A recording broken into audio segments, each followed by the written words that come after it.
반갑습니다. 이슈당입니다. 자, 지금 화면에 나오는 이곳, 어딘지 감이 잡히시나요? 불과 몇 년 전만 해도 만남의 설렘과 이별의 아쉬움이 뒤엉켜 수천 명이 북적대던 지방 도시의 버스 터미널. 바로 그 현장입니다.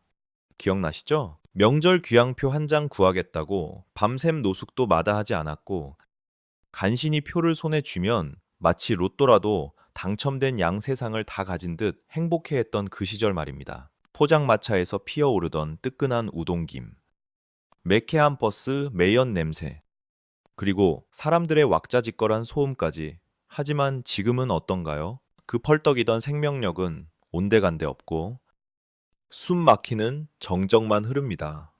대한민국은 지금 이동의 동맥경화라는 중병을 앓고 있거든요. 고속철이 닿지 않는 국토의 실핏줄, 구석구석을 연결해주던 고속버스가 하나둘씩 멈춰 섰습니다.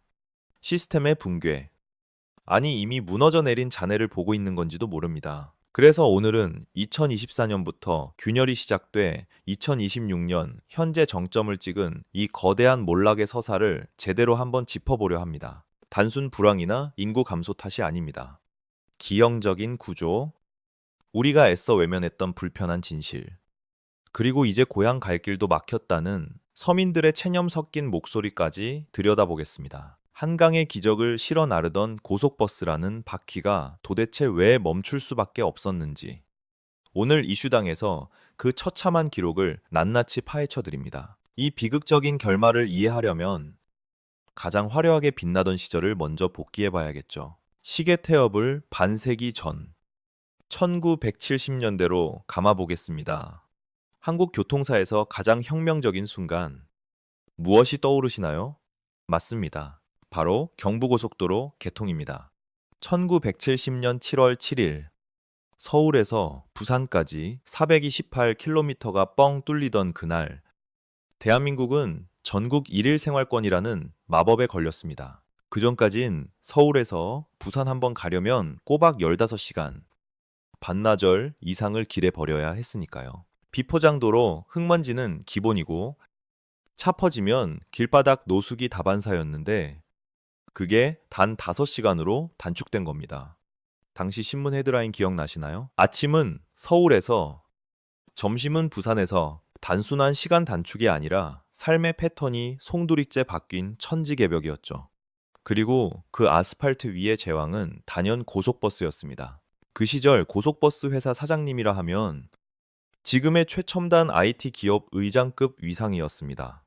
부와 권력의 상징 그 자체였죠. 한진, 동양, 금호 같은 굴지의 대기업들이 이 황금알을 낳는 거위 싸움에 뛰어들었습니다. 특히 70년대 초반엔 정부가 미국 그레이하운드 시스템까지 도입하며 판을 깔아줬고요. 서울 반포동 고속버스 터미널, 다들 아시죠? 그 거대한 위용을 한번 떠올려 보세요. 웅장한 피라미드 같은 그 건물은 단순한 정류장이 아니었습니다. 강남 개발의 신호탄이자 상경한 지방 사람들이 처음 마주하는 성공의 관문과도 같았죠. 지금 신세계 센트럴시티가 품고 있는 호남선과 경부선 터미널은 교통과 상업이 결합된 그야말로 거대한 제국이었습니다. 허나 빛이 강할수록 그림자도 짙은 법입니다. 선택받은 소수만 들어올 수 있었던 이 시장은 수십 년간 그들만의 리그였습니다. 사실상 면허를 무기로 한 카르텔이었던 셈이죠. 11개 주요 회원사로 뭉친 버스 조합의 힘은 막강했습니다. 경쟁자는 얼씬도 못했고, 그 온실 속에서 그들은 땅 짚고 헤엄치기식으로 수익을 누렸습니다. 참 아이러니하죠? 그 견고했던 성벽이 도리어 그들을 도간에 든 쥐로 만들 줄 누가 알았겠습니까? 경쟁이 없으니 혁신은 뒷전이었고, 세상 변하는 속도를 놓친 겁니다. 성벽 밖에서는 고속철도라는 괴물이 덩치를 키우고 있었는데 말이죠. 고속버스를 벼랑 끝으로 내몬 결정타. 물론 KTX나 SRT 같은 고속열차입니다. 하지만 단순히 빨라서 졌다고만 하면 반쪽짜리 정답이에요. 진짜 원인은 요금의 정치학에 숨어 있습니다. 2026년 현재 기차표와 버스표 가격을 한번 뜯어볼까요? 놀랍게도 철도 요금은 10년 넘게 제자리 걸음입니다. 서울에서 부산 가는 KTX 요금이 여전히 5만 원 후반대에 묶여 있죠. 이게 어떻게 가능하냐고요? 코레일은 공기업이잖아요. 적자가 나든 빚이 20조 원을 넘든 하루 이자만 11억 원씩 깨지든 절대 안 망합니다. 정부가 혈세로 틀어막아 주니까요. 정부 입장에서도 물가 잡으려면 공공요금인 철도 운임을 묶어두는 게 정치적으로 남는 장사거든요. 표심이 걸려 있으니까요. 반면 고속버스 회사는 100% 민간 기업입니다. 기름값, 타이어값, 최저임금 다 오르는데 요금을 안 올리고는 못 버팁니다. 운송 원가는 치솟는데 제값을 못 받는다? 이건 그냥 파산하라는 사형 선고나 다름없죠.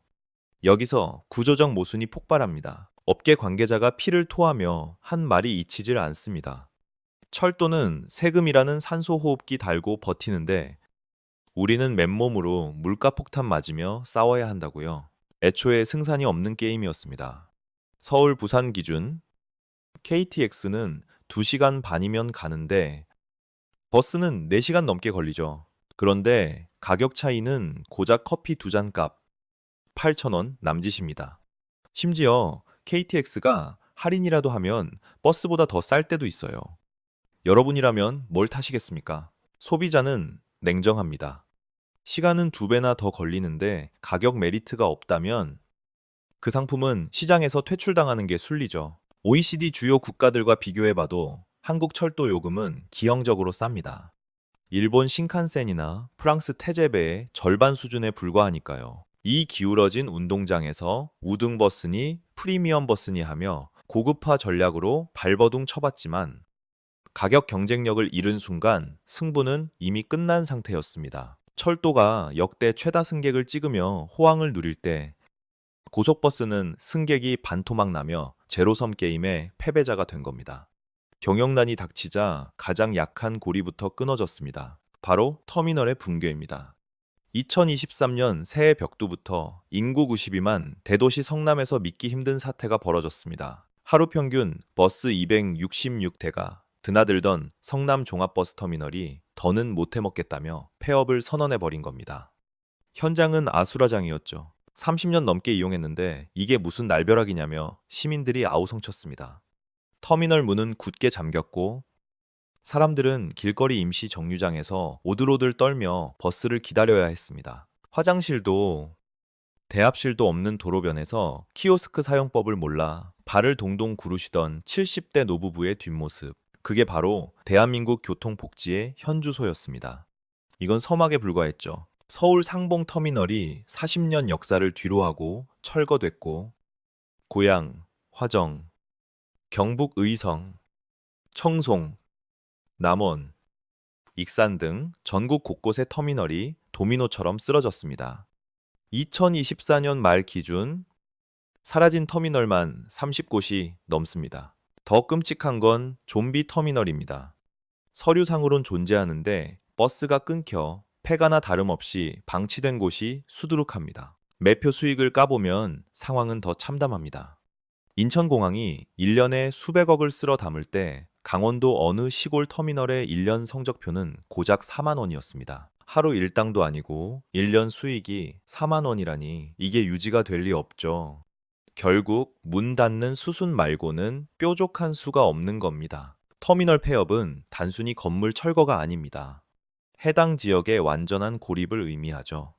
기차조차 닿지 않는 내륙 깊숙한 산간 마을에선 터미널이 바깥 세상과 통하는 유일한 숨구멍이었으니까요. 그 숨구멍이 막히니 지방소멸이라는 시한폭탄의 타이머가 더 빨리 돌아가게 된 셈입니다. 터미널이라는 하드웨어가 무너질 때 소프트웨어인 인력 시장은 더 심각하게 튀자 터지고 있었습니다. 차가 있어도 굴릴 사람이 없는 이른바 인력 절벽 사태죠. 2024년 통계로 이미 버스기사 평균 연령이 50대 중반을 넘겼었죠. 2016년인 지금 현장에서는 60대면 피덩이 청춘이란 소리까지 듣습니다. 농담이 아닙니다. 전체 기사의 40%가 60대 이상 어르신이고 20, 30대 젊은 기사는 천연기념물 취급을 받으니까요. 젊은 피 수혈이 안 되는 이유 뻔하죠. 뼈 빠지게 일해도 돈이 안 되니까요. 버스 기사들의 월 평균 근무 시간은 타 산업 대비 50시간이나 더 깁니다. 밥 먹을 틈도 없어서 신호대기 중에 김밥을 우겨 넣는 삶이죠. 그런데 보상은요, 서울 시내버스는 그나마 사정이 좀 낫습니다. 준공영제 덕에 시에서 적자도 메워주고 연봉도 6천만 원 선은 되거든요. 반면 지방이나 시외버스는 처참합니다. 서울의 반토막 수준인 월 2, 300만 원 받는 곳이 수두룩해요. 똑같이 핸들 돌리는데 서울 가면 연봉이 2배라니 누가 시골에 남아서 버스를 몰겠습니까? 지방 기사님들은 짐 싸서 죄다 수도권으로 떠났습니다. 여기에 결정타를 날린 게 코로나 팬데믹이었죠. 승객 끊기고 월급 밀리니 기사님들이 배달이나 택배 쪽으로 대거 이탈해버린 겁니다. 코로나는 끝났지만 그분들은 돌아오지 않습니다. 배달 일이 돈벌이도 낮고 간섭도 덜 받거든요. 기사 부족으로 노선 줄이니 배차 간격 늘고 불편해서 승객 떠나니 수익 줄어 월급 더 못 주는 이 끔찍한 죽음의 소용돌이에서 빠져나올 구멍이 안 보입니다. 자, 그럼 이 시스템 붕괴의 직격탄은 누가 맞았을까요? KTX나 자가용 골라타는 서울 강남 사람들은 아닙니다. 차 없고 돈 없는 지방의 교통 약자들에게 고속버스 붕괴는 곧 생존 위기죠. 제가 경북 청송에서 만난 70대 어르신의 사연이 잊히질 않습니다. 한 달에 한 번 서울대병원에 가셔야 하는데 동네 터미널이 문을 닫아버린 겁니다. 예전엔 집 앞에서 버스 타고 한숨 자면 서울이었어. 근데 이젠 읍내 나가서 택시 타고 다시 큰 도시 역 가서 기차 타야 돼. 택시비만 왕복 20만 원이 넘어. 늙은이가 그 큰 돈이 어딨어. 아파도 꾹 참는 거지. 담담하게 뱉으신 그 한마디가 제 가슴을 훅 파고들더군요. 고향 지인들도 다 떠나거나 죽고 갈 일도 올 사람도 없는데 버스가 뭐하러 다니겠어. 지방 소멸과 버스 산업 붕괴는 때려야 뗄 수 없는 관계입니다. 사람이 없어 버스가 끊기고 버스가 끊겨 남은 이들마저 떠나거나 고립되는 비극이죠. 버스 한 대가 사라지는 건 지도에서 마을 하나가 지워지는 것과 다를 바 없습니다. 상황이 이 지경이니 정부와 지자체도 팔을 걷어붙이긴 했어요. 하지만 솔직히 엄발의 오줌 누기식 처방이 대부분입니다. 창원시는 흩어진 터미널을 합쳐 복합 문화 공간을 만들겠다고 하죠. 쇼핑하고 문화생활도 즐기게 해서 사람을 모으겠다는 건데 막대한 예산은 물론이고 기존 상권의 반발까지 넘어야 할 산이 많습니다. 농촌 지역은 수요 응답형 교통이 대안으로 꼽힙니다. 부르면 오는 콜버스처럼 큰 버스 대신 승합차를 굴려 효율을 높이겠다는 거죠. 반응은 좋은데 이것도 수익 모델은 못 됩니다. 결국 지자체 예산, 즉 세금으로 굴러가니까요. 그래서 전문가들은 이렇게 지적합니다. 이제 고속버스도 공공재로 봐야 한다. 시내버스처럼 정부가 적자를 메워주는 준공영제를 시외 고속버스에도 도입하자는 목소리가 커지고 있죠. 문제는 천문학적인 세금입니다. 서울시만 해도 버스 지원금으로 매년 수천억을 쏟아붓는데 이걸 전국으로 확대한다. 국민적 합의가 필요한 난제 중의 난제입니다. 일각에선 고속버스의 역할 자체를 다시 짜야 한다고 말합니다. KTX랑 무모한 속도 경쟁하지 말고 기차가 못 가는 사각지대를 잇거나 관광 수요를 개발하는 틈새 시장을 공략하라는 거죠. 자, 여러분, 오늘의 주제는 단순히 교통수단 하나가 사라지는 얘기가 아닙니다. 고속버스의 몰락은 지방 붕괴, 이동권, 불평등, 그리고 시대 변화를 못 따라간 시스템의 총체적 난국을 비추는 거울입니다. 1970년 경부고속도로를 질주하며 대한민국 성장을 견인했던 그 힘찬 엔진 소리는 이제 희미한 추억 속으로 사라져가고 있습니다. 한쪽에선 시대의 흐름이라 어쩔 수 없다 하고 다른 쪽에선 국가가 책임져야 한다고 외칩니다. 하지만 분명한 건 지금 이 순간에도 지방의 누군가는 병원에 가기 위해 자식을 보기 위해 하염없이 오지 않는 버스를 기다리고 있다는 사실입니다. 효율성이라는 잣대 하나로 그분들의 발을 묶어버리는 게 맞을까요? 2026년 오늘 고속버스는 갈림길에 섰습니다. 역사 뒤안길로 사라질 것인가? 아니면 환골탈태하여 다시 우리 곁을 달릴 것인가? 그 답은 정부의 정책, 업계의 뼈를 깎는 혁신, 그리고 우리 사회의 관심에 달려 있을 겁니다. 여러분은 마지막으로 고속버스를 타본 게 언제인가요? 차창 밖으로 스쳐가는 풍경을 보며 느꼈던 그 여유와 낭만. 어쩌면 그 기억이 우리 생의 마지막 고속버스 여행이 될지도 모릅니다. 오늘의 긴 이야기가 여러분께 묵직한 울림으로 남았으면 좋겠습니다. 영상이 유익하셨다면 구독과 좋아요, 알림 설정 부탁드리고요. 댓글로 여러분의 고속버스 추억이나 이 위기를 타개할 묘안이 있다면 꼭 남겨주세요. 저는 다음 시간에 더 깊이 있고 날카로운 시선으로 대한민국을 진단하러 다시 돌아오겠습니다. 지금까지 이슈였습니다. 시청해주셔서 감사합니다.